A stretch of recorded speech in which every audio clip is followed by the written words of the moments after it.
So first off, let's start with the granola. Granola is something fairly simple and easy to make, and you don't have to have too much stuff in advance. I just kind of use it when I need to get rid of some stuff in the cabinet. So I'm going to be using some chopped pecans, some honey, some chocolate chips, and then my rolled oats bag that I got at Trader Joe's. And because we're going to have to toast everything, just preheat the oven to 325 Fahrenheit and grab a bowl and toss in all of your dry ingredients except for your chocolate.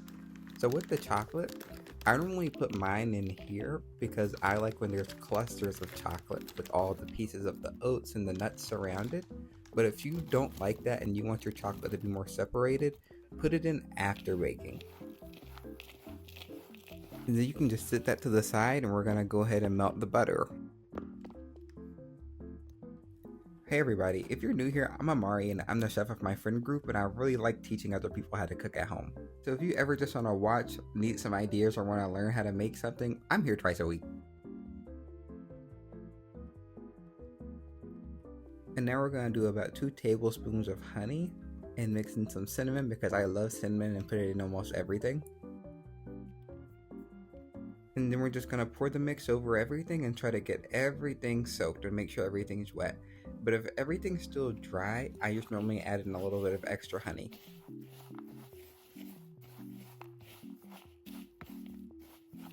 The main goal here is just to make sure everything gets covered in the butter and to make sure your flavor is distributed evenly and you just don't have like random patches of flavor, if that makes sense.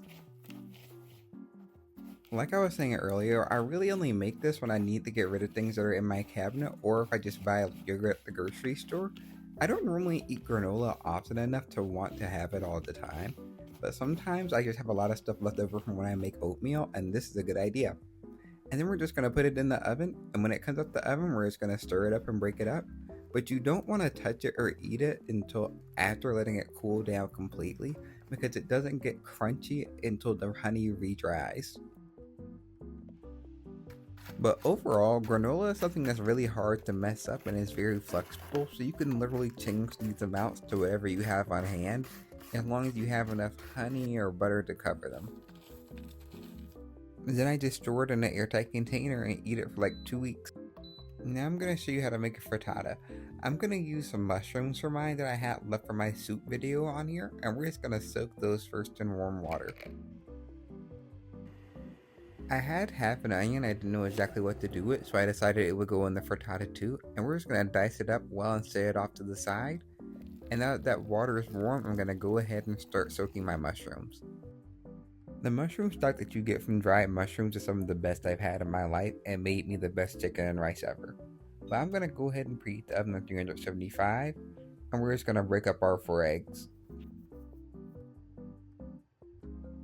Took creative liberty here and used 2 tablespoons of the mushroom juice, but normally I just do 2 tablespoons of milk or 2 tablespoons of water. And I also like to go ahead and take a tab of butter and set it into my pan without actually turning it on. And now I just gotta dice up my mushrooms how I like to get my effect that you kind of see in the picture at the end.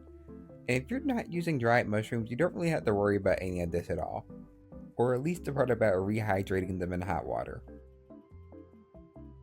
And now we're going to melt that butter on medium-high heat, and you'll want to make sure that the bottom of your pan is totally coated, because we're just going to go ahead and saute our onions until golden, and then add in our mushrooms and any other vegetables that you're going to be adding in. This is also very flexible, and you can literally change out any of these vegetables for whatever you have. For example, I always have baby spinach for some reason every week, and there's always so much, so I need to put it in something. And now I'm going to add in the honey roasted leeks that I made on my TikTok, because the leeks are always really good in frittata or with eggs. Oh, and really good with potatoes.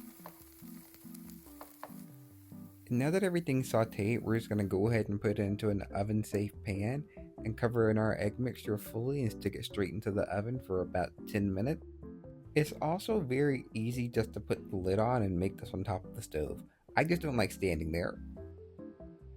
And frittata is really good on sandwiches or just by itself. Now for the savory pancakes, these are probably the quickest and best tasting thing on this list.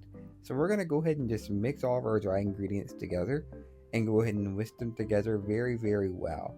This is going to be almost exactly like making a normal pancake, The main difference will be that we'll be using less sugar, no flavoring, and adding in things like cheese and vegetables. But today I'm going to be using spinach, leeks, cheddar cheese because I couldn't find the Parmesan I wanted for some reason. I don't know what's going on with that. There's no strict rules on any of the things that are in this video, but they are all flexible enough for you to adjust to whatever you have on hand or to whatever you want to try or add in. Sometimes I add in red pepper flakes, but we're gonna go ahead and start cooking them like a normal pancake. And I just like to scoop mine out with my quarter cup.